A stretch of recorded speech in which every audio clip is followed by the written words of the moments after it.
आकाशवाणी भोपाल से प्रस्तुत है प्रादेशिक समाचार।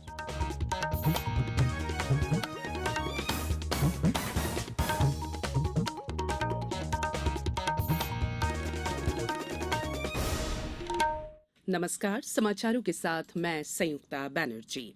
सबसे पहले इस बुलेटिन के मुख्य समाचार। कुछ संशोधनों के साथ कल से फिर शुरू होगी मुख्यमंत्री कन्या विवाह योजना। राज्य सरकार ग्रामीण युवाओं को रोजगार देने के लिए ग्रामीण उद्यमी कार्यक्रम शुरू करेगी। बुरहानपुर में टेक्सटाइल क्लस्टर और इंदौर में खिलौना क्लस्टर बनाने के लिए राज्य सरकार मदद करेगी। और प्रदेश में शानदार उपलब्धि हासिल करते हुए पिछले 12 सालों में ग्रीन ऊर्जा उत्पादन में 32 गुना प्रगति की। अब समाचार विस्तार से। प्रदेश में कल 21 अप्रैल से मुख्यमंत्री कन्या विवाह योजना शुरू होगी। इस अवसर पर सीहोर जिले के नसरुल्लागंज में 21 अप्रैल को होने वाले सामूहिक विवाह कार्यक्रम में मुख्यमंत्री शिवराज सिंह चौहान इस योजना को फिर से शुरू करेंगे। कोरोना काल में स्थगित रही ये योजना संशोधित स्वरूप में पुनः शुरू की जा रही है। योजना में प्रति हितग्राही बेटी को 55,000 रुपए के प्रावधान में 38,000 रुपए की सामग्री, 11,000 रुपए का चेक और 6,000 रुपए आयोजन व्यय शामिल है। कल सीहोर जिला कलेक्टर चंद्रमोहन ठाकुर ने मुख्यमंत्री को नसरुल्लागंज में होने वाले आयोजन की व्यवस्थाओं की जानकारी दी। इस अवसर पर प्रमुख सचिव सामाजिक न्याय और निःशक्तजन कल्याण प्रतीक हजेला ने बताया कि मुख्यमंत्री कन्या विवाह योजना में अब तक प्रदेश की 5,64,575 कन्याओं का विवाह करवाया जा चुका है।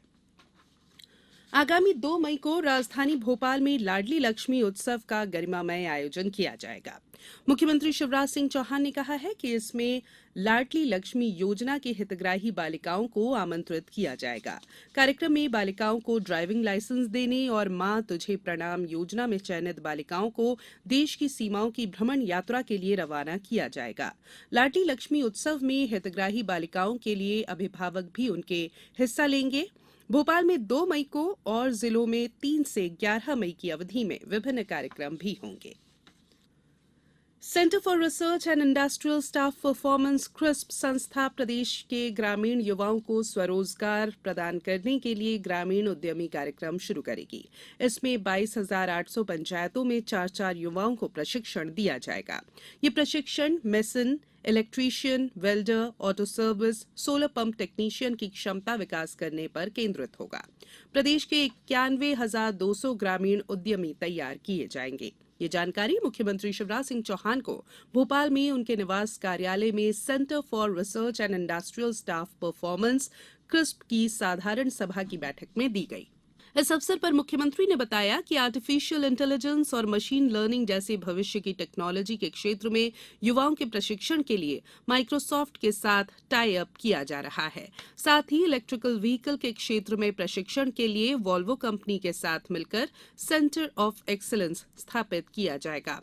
इन क्षेत्रों में प्रदेश के रोजगार चाहने वाले छात्रों को कौशल विकास केंद्रों से 3 से 6 महीने का प्रशिक्षण दिलाया जाएगा। प्रतिवर्ष 4,000 प्रशिक्षणार्थियों को प्रशिक्षण देने का लक्ष्य है।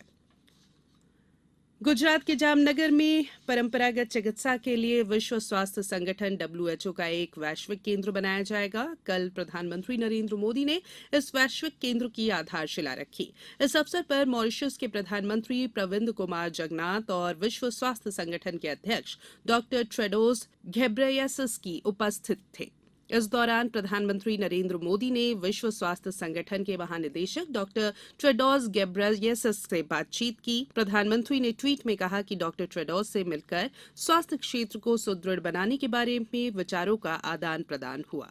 श्री मोदी ने कहा कि श्री टेड्रोस अपने जीवन में भारतीय शिक्षकों से प्रभावित रहे हैं। इससे पहले कल प्रधानमंत्री नरेंद्र मोदी ने उत्तरी गुजरात के बनासकांठा में जिले में दियोदर स्थित बनास डेयरी संकुल में अनेक विकास परियोजनाओं की आधारशिला रखी। मुख्यमंत्री शिवराज सिंह चौहान ने कल मंत्रालय में 8 विभागों की प्रमुख योजनाओं के क्रियान्वयन पर वरिष्ठ अधिकारियों के साथ विस्तृत चर्चा की। मुख्यमंत्री श्री चौहान ने कहा कि प्रधानमंत्री आवास योजना सहित विभिन्न कल्याणकारी कार्यक्रमों के सुचारू अमल पर निरंतर नजर रखी जा रही है।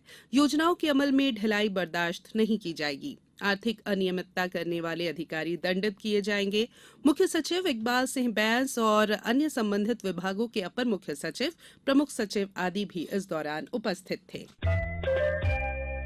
ये समाचार आप आकाशवाणी भोपाल से सुन रहे हैं। हमारे समाचारों को अब आप कभी भी और कहीं भी अपनी सुविधा के अनुसार सुन सकते हैं। ये समाचार बुलेटिन यूट्यूब, ट्विटर और फेसबुक पर AIR न्यूज भोपाल पेज पर सुने जा सकते हैं। इसके अलावा आप हमारी वेबसाइट newsonair.com पर या AIR न्यूज ऐप पर भी समाचार सुन सकते हैं। ब्रेक के बाद बुलेटिन में एक बार फिर आप सभी का स्वागत है। मुख्यमंत्री शिवराज सिंह चौहान ने कहा है कि प्रदेश में क्लस्टर आधारित विशेष औद्योगिक इकाइयों की स्थापना से जरूरतमंद लोगों को रोजगार देने का कार्य होगा। मुख्यमंत्री ने ये बात मंत्रालय में सूक्ष्म, लघु और मध्यम उद्यम विभाग द्वारा fair deal Burhanpur cluster, Sukhpuri Burhanpur textile cluster और टॉय क्लस्टर रंगवासा इंदौर के प्रेजेंटेशन के अवसर पर कही। प्रेजेंटेशन बैठक में श्री चौहान ने कहा कि निवेश के लिए मिले ठोस प्रस्तावों को प्राथमिकता से क्रियान्वित किया जाएगा। उन्होंने बताया कि बुरहानपुर जिले में 2 टेक्सटाइल क्लस्टर और इंदौर में एक टॉय क्लस्टर से लोगों को रोजगार मिलेगा। क्लस्टर्स में औद्योगिक इकाइयों की स्थापना और विकास के लिए नीतियों और प्रावधानों के तहत आवश्यक सहायता दी जाएगी। बैठक में बताया गया कि सुखपुरी बुरहानपुर टेक्सटाइल क्लस्टर की स्थापना पर लगभग 952 करोड़ रुपए का निवेश संभावित है। यहां 250 इकाइयों के माध्यम से 7,000 से अधिक लोगों को रोजगार का प्रस्ताव है। इसी तरह इंदौर के रंगवासा टॉय क्लस्टर में अनुमानित 70 करोड़ रुपए का निवेश 3,400 लोगों को रोजगार देने में सहायक होगा। इस क्लस्टर में 20 इकाइयों की स्थापना प्रस्तावित है। देश का सबसे बड़ा ग्लोबल स्किल पार्क भोपाल के गोविंदपुरा विधानसभा में बन रहा है। इससे अनेक युवाओं को रोजगार के अवसर मिलेंगे। ये बात मुख्यमंत्री शिवराज सिंह चौहान ने कही। वे कल बाबूलाल गौर शासकीय स्नातकोत्तर महाविद्यालय भोपाल के नवीन भवन का लोकार्पण और नामकरण समारोह को संबोधित कर रहे थे। श्री चौहान ने कहा कि पूर्व मुख्यमंत्री बाबूलाल गौर का जीवन अद्भुत और संघर्षों से भरा था। भोपाल में VIP रोड उन्हीं की देन है। इस अवसर पर श्री चौहान ने कहा कि मुख्यमंत्री मेधावी विद्यार्थी प्रोत्साहन योजना में उच्च शिक्षा के लिए मेधावी विद्यार्थियों की फीस राज्य सरकार द्वारा भरी जाएगी। प्रदेश के नवीन और नवकरणीय ऊर्जा मंत्री हरदीप सिंह डंग ने बताया है कि मध्य प्रदेश ने शानदार उपलब्धि हासिल करते हुए पिछले 12 सालों में ग्रीन ऊर्जा उत्पादन में 32 गुना प्रगति की है। लोकहित को सर्वोपरि मानते हुए प्रदेश में नवीन ऊर्जा के सुनियोजित विकास के लिए वर्ष 2010 में नवीन और नवकरणीय ऊर्जा विभाग का गठन किया गया था। मंत्री श्री डंग ने बताया कि वर्ष 2010 में 160 मेगावाट उत्पादित क्षमता से प्रदेश में अब तक 5,152 मेगावाट से अधिक नवकरणीय ऊर्जा स्थापित किए जा चुके हैं। अब कुछ समाचार संक्षेप में। धार के नालछा में आजादी का अमृत महोत्सव के अंतर्गत कल विकास खंड स्तरीय स्वास्थ्य मेले का आयोजन किया गया। खंडवा जिले में खालवा के सामुदायिक स्वास्थ्य केंद्र में विकास खंड स्तरीय स्वास्थ्य मेला लगाया गया। महिलाओं एवं बालिकाओं के प्रति होने वाले साइबर अपराधों और अन्य अपराधों से बचाव के लिए आगरमालवा जिले में कलेक्टर और पुलिस अधीक्षक के संयुक्त प्रयासों से जिला प्रशासन और पुलिस प्रशासन द्वारा अरुणिमा जागरूकता अभियान शुरू किया गया है। और मंदसौर के शामगढ़ में आजादी के अमृत महोत्सव के तहत विकास खंड स्तरीय स्वास्थ्य मेले का आयोजन आज किया जाएगा। अंत में बुलेटिन के मुख्य समाचार एक बार फिर। कुछ संशोधनों के साथ कल से फिर शुरू होगी मुख्यमंत्री कन्या विवाह योजना। राज्य सरकार ग्रामीण युवाओं को रोजगार देने के लिए ग्रामीण उद्यमी कार्यक्रम शुरू करेगी। बुरहानपुर में टेक्सटाइल क्लस्टर और इंदौर में खिलौना क्लस्टर बनाने के लिए राज्य सरकार मदद करेगी। और प्रदेश ने शानदार उपलब्धि हासिल करते हुए पिछले 12 सालों में ग्रीन ऊर्जा उत्पादन में 32 गुना प्रगति की। इस बुलेटिन में आज इतना ही। इजाजत दीजिए। नमस्कार।